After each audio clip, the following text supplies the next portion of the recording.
ठरलं तर मग मालिकेमध्येच सायली अर्जुनला सांगते की माझी सही फक्त प्रियाच करू शकते.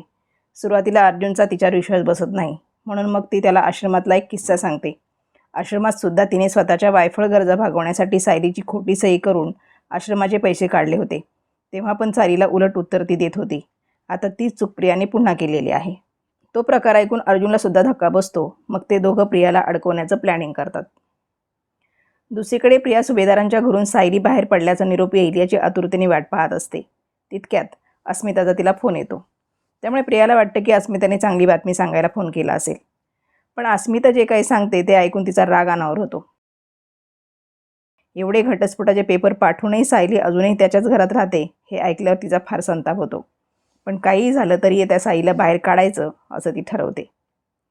दुसऱ्या दिवशी सगळेजण सायली आणि अर्जुनबद्दल बोलत असतात. त्या दोघांमध्ये सर्व काही ठीक असेल ना याची कल्पनाला चिंता असते. तितक्यात सायली आणि अर्जुन बाहेर येतात. आम्ही दोघं जरा बाहेर जातोय त्यामुळे आता आम्ही नाश्ता करू शकत नाही असं ते म्हणतात. ते दोघं बाहेर जात आहेत म्हणजे त्यांच्यातलं भांडण मिटलं याची जाणीव कल्पनाला होते. त्यामुळे ती जरा खुश होते. पण अस्मिता मात्र त्या दोघांना टोमणे मारू लागते. कल्पना दिवाळीच्या फराळाबद्दल बोलते तेव्हा सायली म्हणते की मी येऊन सगळं करीन. तुमच्या पाठीला त्रास होतोय त्यामुळे तुम्ही काही करू नका. गेले काही दिवस घरात एवढं चिंतेचं वातावरण असून सुद्धा सायली घरच्यांचा विचार करते हे ऐकून सगळ्यांना बरं वाटतं. दुसरीकडे आपल्या घटस्फोटाच्या पेपरचा प्लॅन फ्लॉप झाला म्हणून प्रिया चिडचिड करत असते. पूर्ण आजीला पॅनिक अटॅक आला नसतात, सर्व काही आपल्या मनासारखं झालं असतं.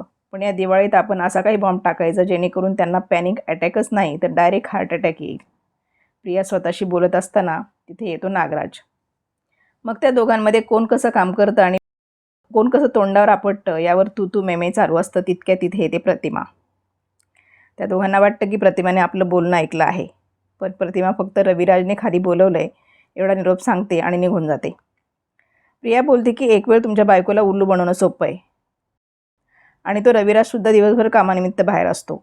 पण ही बाई सतत घरभर वावरत असते त्यामुळे मला कुठल्याच गोष्टीचं प्लॅनिंग करता येत नाही. इतक्यात रविराज हाक मारतो त्यामुळे तिला खाली जावं लागतं. रविराज प्रियाला सांगतो की आज अर्जुनने आपल्याला डिनरसाठी बोलवलं आहे. घरात घटस्फोटाचे पेपर समोर येऊन सुद्धा अर्जुन डिनर प्लॅन कसं काय करू शकतो याची शंका प्रियाला येत असते. थोड्या वेळाने सगळे किल्लेदार आणि सुभेदार कुटुंब एकत्र बसलेले असताना सायली आणि अर्जुन यांनी पनवेलमध्ये दुसरा फ्लॅट घेतल्याची अनाउन्समेंट करतात. आता लवकरच आम्ही दोघं त्या फ्लॅटमध्ये शिफ्ट होणार आहोत. न्यूक्लिअर फॅमिली हॅपी फॅमिली असं म्हणत अर्जुन तिथे जाणार असल्याचं सांगतो. पण अस्मिता आणि प्रियाला मात्र ते काही पटत नाही. अस्मिता म्हणते की सायली घर तोडायला चाललेली आहे. बघितलं, आता अर्जुनला घेऊन वेगळं राहणार. तेव्हा सायली बोलते की गेले काही दिवस जे घडतं आहे त्यावरून आम्ही हा निर्णय घेतला आहे. विशेष म्हणजे घरातल्या सर्वांचा त्यांच्या निर्णयाला पाठिंबा पण असतो. पण खरं तर प्रियाकडून सत्य वधून घेण्यासाठी सायली आणि अर्जुन वेगळं राहण्याचं नाटक करत असतात. प्रियाने पुन्हा एकदा सायली आणि अर्जुनच्या संसारात विष घालवण्याचा प्रयत्न केला. पण सायली आणि अर्जुनने हुशारीने प्रियाचा डाव पुन्हा उलटवून लावला. त्यामुळे पुन्हा एकदा घरच्यांसमोर प्रियाचा खोटेपणा उघडकीस आलेला आहे.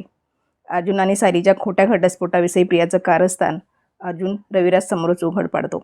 त्यामुळे आता रविराज प्रियाला काय शिक्षा देणार याची उत्सुकता लागलेली आहे. दरम्यान सायली आणि अर्जुनमध्ये मधुभाऊंच्या केसरून काही गैरसमज होतात. सायली अर्जुन आणि चैतन्याचं बोलणं अर्धवटच ऐकते. त्यामुळे या दोघांमध्ये काहीसा तणाव निर्माण होतो. याचाच फायदा घेत तन्वी सायलीच्या नावाने अर्जुनला घटस्फोटाची नोटीस पाठवते. पण तिचा खोटारडेपणा अर्जुनच्या लक्षात येतो. तेव्हा अर्जुन सगळ्यांसमोर पुराव्यासहित सगळ्या गोष्टींचा खुलासा करतो. अर्जुन खोटे डिवोर्स पेपर बनवल्याचा सरळ आरोप करतो.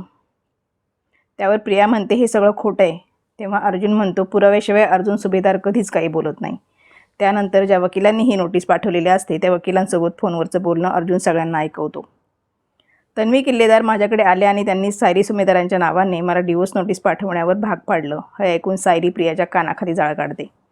त्यावर सायली प्रियाला म्हणते तू कितीही प्रयत्न कर प्रिया, आमचं नातं इतक्या सहज मोडणार नाही. 7 जन्माची गाठ बांधली आहे आम्ही, इतक्या सहज ती सुटणार नाही.